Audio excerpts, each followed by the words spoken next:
pakai dihubungkan dengan metode-metode statistik tertentu, korelasi dan sebagainya misalnya. Sederhana aja. Apakah ada korelasi antara tingkat kemiskinan dengan pengangguran? Apakah ada? Buktikan korelasinya seperti apa. Itu lebih lanjut. Justru itu yang akan kami pantik di sini. Bahasa kerennya, saya ingin merangsang supaya penelitian di sini, terutama adik-adik mahasiswa, di bawah bimbingan dosen-dosen tentunya itu lebih terarah, sehingga diharapkan muncul rekomendasi-rekomendasi dari mahasiswa Uniba terhadap pemerintah Kabupaten Sumeneb. Kalau bukan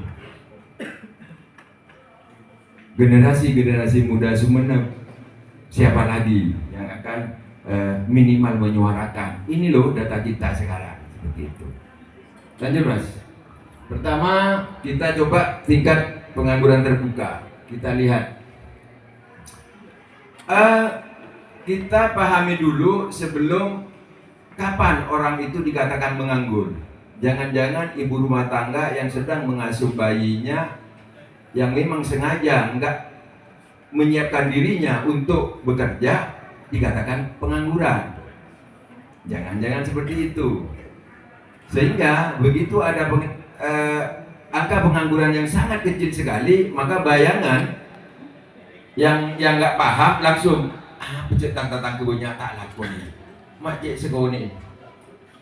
Kita 1,06% itu terendah memang di Jawa Timur penganggurannya, tapi kita lihat nanti ke dalam yang bekerja. Justru dibalik, saya pantik teman-teman peneliti di Uniba ini, oke lah indikator makronya pengangguran, tapi coba dibalik akan lebih menantang.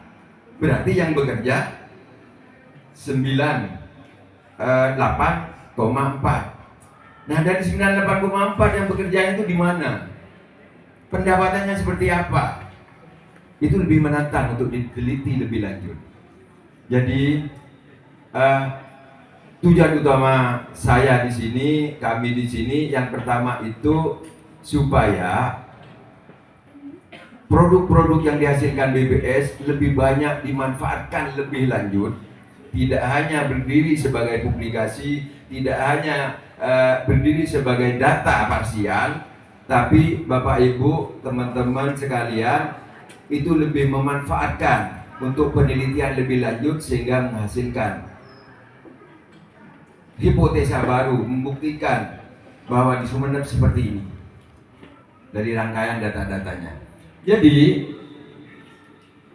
4 baris terbawah, ya, itulah yang dikatakan pengangguran.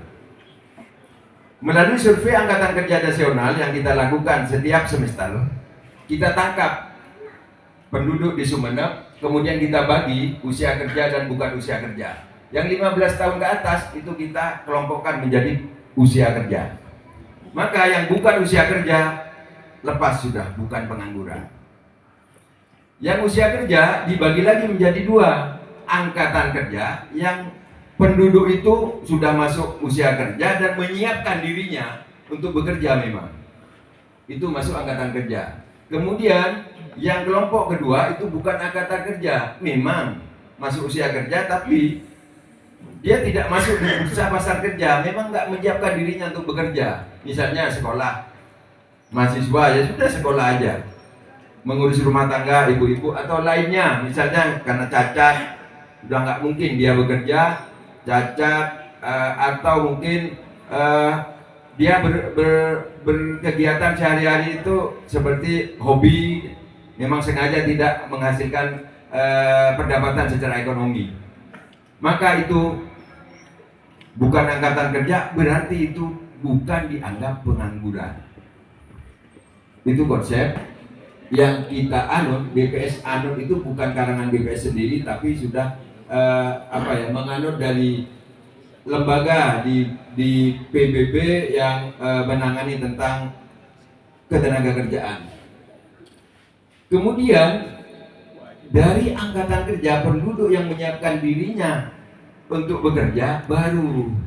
Apakah dia bekerja atau dia menganggur? Baru ini tingkat penganggurannya kita hitung dari penduduk yang sedang mencari pekerjaan dan dia belum bekerja, menyiapkan usaha tapi belum mulai dan dia nggak punya pekerjaan, atau merasa tidak mungkin dapat pekerjaan, berkali-kali berusaha cari kerja, gagal. Maka itu dianggap pengangguran. Kemudian sudah dapat pekerjaan tapi belum bekerja, itu yang dikatakan pengangguran. Maka nanti kalau Bapak Ibu teman-teman sekalian melihat angka pengangguran kita, ya ini kita hitung persentasenya terhadap penduduk usia kerja. Seperti itu. Lanjut. Nah, ini angka kita tahun 2025 kita bandingkan dengan 2024. Penduduk usia kerja kita ada 935,13 ribu dari penduduk sekitar 1.100.000 sekian, saya lupa. Meningkat dibanding tahun 2024 sebanyak peningkatannya 4,15 ribu. Nah, yang masuk usia kerja yang masuk angkatan kerja itu 748,06 ribu. Ini yang bukan angkatan kerja. Maka penganggurannya kita lihat dari yang angkatan kerja ini.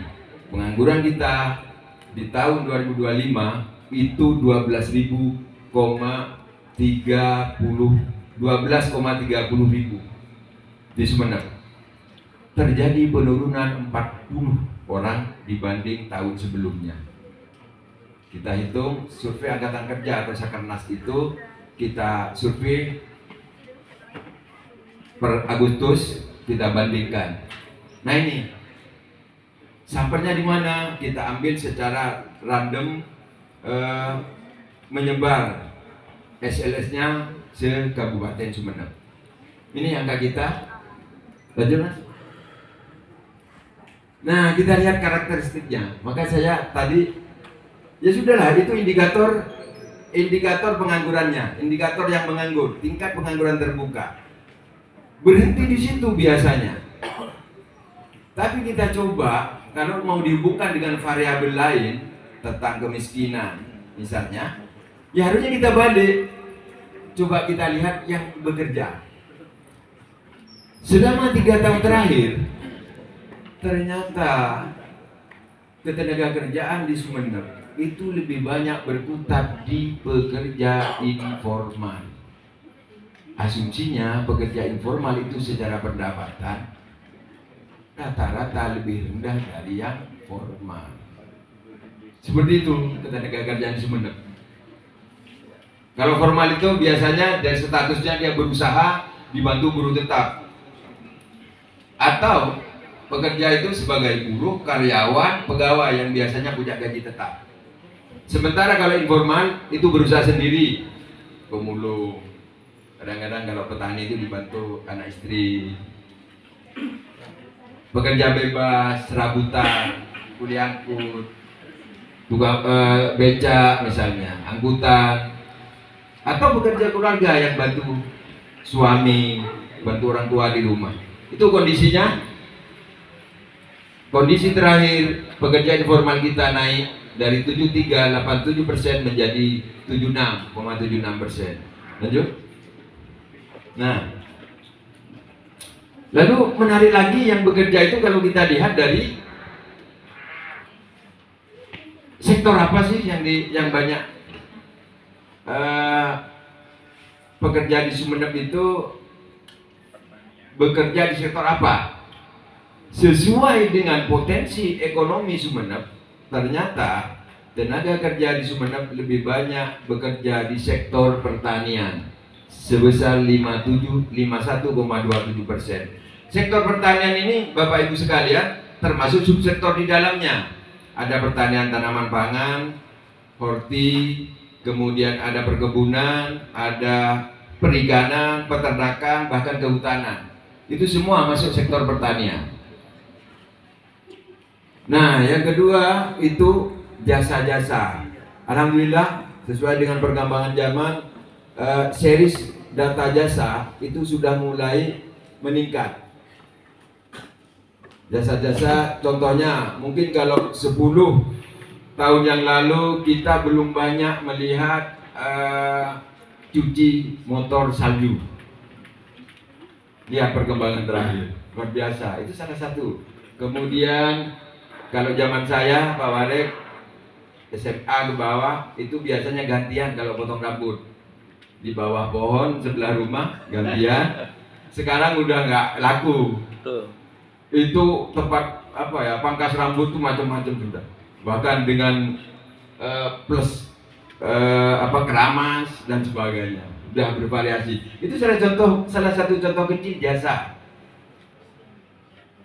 Nah, industri manufaktur itu 16,24%. Kedua sektor ini pelan-pelan tuh menggeser yang pertanian. Kalau Bapak Ibu teman-teman sekalian, kok bisa ya tenaga kerjanya tergerus seperti itu? Maka bisa saja dihubungkan dengan luas lahan, alih fungsi lahan, dari sawah sekarang jadi perumahan dan sebagainya. Lalu apakah itu tidak menarik untuk diteliti? Luar biasa itu. Banyak hal yang BPS sebenarnya nggak bisa lakukan. Ini loh datanya. Terus siapa yang melanjutkan? Pegawai kami pas-pasan, cukup keseharian kami itu untuk rutinitas. Jadi harapan besar eman data kami ngendon kalau tidak dibunyikan. Saya kebanggaan tersendiri masuk ke sini, Pak Warek, Bapak Ibu sekalian. Saya di ruangan yang